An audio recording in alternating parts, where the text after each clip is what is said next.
Welcome to Samba Samba. Enjoy the video. You begin by preparing ingredients so the mousse sets and tastes smooth. First, crumble 200 g of sponge cake into small pieces and line your serving glasses. This creates texture contrast. Meanwhile, soak gelatin in 50 ml cold water so it dissolves fully later, and let 150 g cream cheese come to room temperature so it blends without lumps. Once done, whip 250 ml heavy cream to soft peaks. Make sure not to overwhip, because the mousse needs air, but must stay stable. Now you build the mousse base by combining textures carefully. Start by beating the room temperature cream cheese with 80 g sugar until silky. Add vanilla or cocoa to infuse flavor. Heat the bloomed gelatin just until liquid and stir a tablespoon into the cheese to temper, then mix the rest in so it distributes evenly. Once integrated, fold the whipped cream in 3 gentle additions.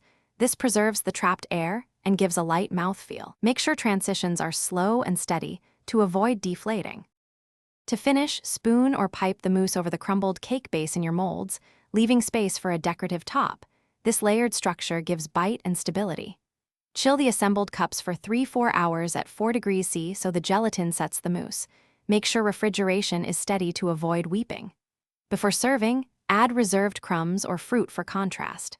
If the mousse weeps or seems unset, rebloom extra gelatin, warm slightly, and fold it in gently. This corrects setting without ruining texture. Thanks for watching. Consider subscribing if we helped you.